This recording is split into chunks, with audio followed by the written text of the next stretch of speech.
I put a welcome basket in the guest room for my daughter's boyfriend. He sat on the edge of the bed holding a travel-sized shampoo bottle and cried for 20 minutes straight. My daughter Cassie brought Marcus home for Thanksgiving weekend. They'd been together 8 months. She called ahead to warn me he was quiet around new people and asked if I could be patient with him. I told her, of course, patience was easy. He was her person. Marcus was tall, composed, carefully polite when he arrived. He shook my husband's hand too formally for a man in his late 20s. He called me ma'am 3 times before I asked him to stop. He noticed things, the family photos on the stairs, the way I'd arranged the bookshelves, but he didn't comment on any of it. He just looked slowly, like he was memorizing something. We have a guest room at the end of the hall. I've kept it the same way for years. Fresh sheets, extra blankets, blackout curtains. Before any overnight guest arrives, I put together a small basket, nothing elaborate. Travel shampoo and conditioner, a bar of soap, a toothbrush still in its packaging, some snacks, crackers, a small bag of nuts, a few chocolate squares, in case they wake up hungry in the night and feel awkward coming to the kitchen. I've done it since my kids were teenagers and started bringing friends home. It takes maybe 10 minutes to put together. I never thought much about it. Marcus went to freshen up before dinner. 20 minutes passed, then 30. Cassie knocked gently on my arm as I was pulling rolls from the oven. Marcus has been in the guest room a long time. Did something happen? I just showed him where it was. I put the usual basket in there. She went down the hall. A few minutes later, she appeared in the kitchen doorway. Her expression was careful, unreadable. Mom, can you come? I turned off the oven and followed her. She pushed the door open slowly. Marcus was sitting on the edge of the bed. The welcome basket was on the nightstand. He was holding the toothbrush packaging in one hand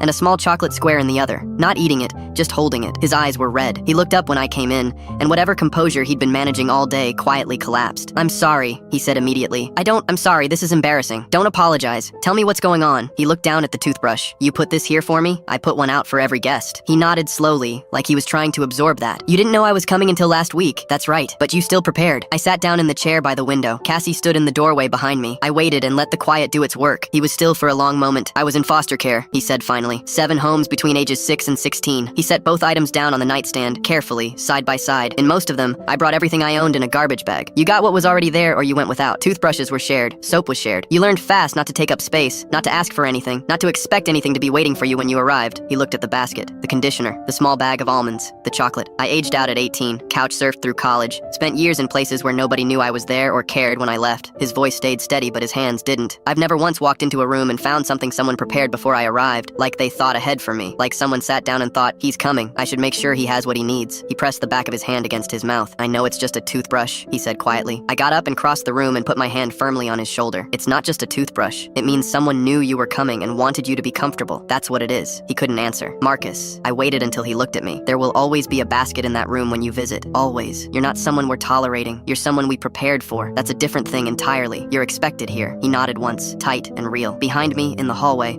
I heard my daughter exhale.